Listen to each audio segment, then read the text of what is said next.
নমস্কার, আমি ঈশানী। আজ আবারও এসে গেছি সুন্দর একটি কুকিজের রেসিপি নিয়ে। আমার মেয়ের ভীষণ পছন্দের ওর দিদুর হাতের এই কুকিজগুলো। এটি বানাতে 1 কাপ ময়দা, বড় চামচের 1 চামচ সুজি, 2 বড় চামচ ঘি, 1 চা চামচ হালকা ভেঙে রাখা মৌরি, 1/4 কাপ গুঁড়ো নারকেল, 2 বড় চামচ আটা আর 1/2 কাপ গুঁড়ো চিনি লাগবে। একটি বড় বাটিতে একে একে ময়দা, চিনি গুঁড়ো, আটা, নারকেল গুঁড়ো, সুজি, মৌরি আর খুব সামান্য পরিমাণ নুন দিয়ে ভালো করে মিশিয়ে নিতে হবে। তারপর তাতে দিয়ে দিতে হবে ঘি। কেউ চাইলে ঘিয়ের পরিবর্তে সাদা তেলও ব্যবহার করতে পারেন।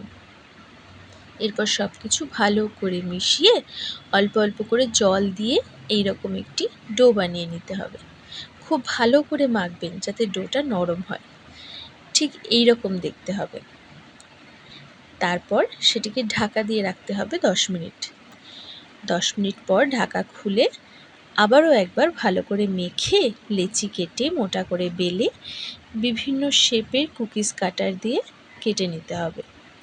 এই শেপগুলো না বাচ্চাদের কাছে খুবই পছন্দের। আমার মেয়ের তো আবার স্টার শেপটা ভীষণ প্রিয়। বিভিন্ন শেপের কুকিজ আকারে কেটে সেগুলিকে একটি পাত্রে আলগা আলগা করে রেখে দিন, যাতে একটার সাথে আরেকটা লেগে না যায় অন্তত। এরই মধ্যে দেখুন একটা ছোট্ট হাত চলে এসেছে ও দিদুর থেকে কিছু খেলনা নেওয়ার জন্য। যাই হোক, সে হচ্ছে আমার বোনের মেয়ে, ছোট্ট আমার মিষ্টি মাম্মাম। কুকিজগুলোকে কিন্তু কাটার দিয়ে কাটার পর ঠিক এইরকম দেখতে হবে। এরপর চলে যাওয়া যাক গ্যাসের দিকে।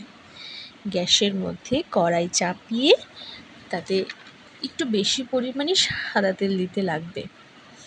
সেই সাদা তেল গরম হলে একে একে বিভিন্ন শেপের কেটে রাখা যে কুকিজগুলো সেগুলো দিয়ে মিডিয়াম আঁচে ভালো করে ভেজে তুলে নিলেই রেডি আমাদের মচমচে টেস্টি কুকিজ।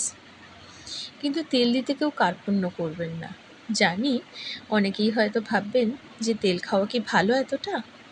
না হলেই বা, এক আধ দিন তো বাচ্চাদের এগুলো দেওয়াই যায় না। খুব যে ক্ষতি হবে তা কিন্তু নয়। যতই হোক বাড়ির তেল, বাড়ির সব, তাই না? খেতেও দেখবেন ভীষণ মজা করে খাবে তারা। আমার মেয়ের তো এতটাই পছন্দ, ও তো প্রায়ই দিদুকে এসে বলে, দিদু ওই কুকিজগুলো বানিয়ে দাও, আমি কিন্তু খাবো। দেখুন ঠিক এই রকম দেখতে হবে, মচমচে ক্রিস্পি, ভীষণ সুস্বাদু, ভীষণই টেস্টি। কি সুন্দর দেখতে লাগছে না? ওই দেখুন আমার ছোট্ট মাম্মামের হাত আবার চলে এসেছে দিদুর কুকিজগুলোকে নিতে।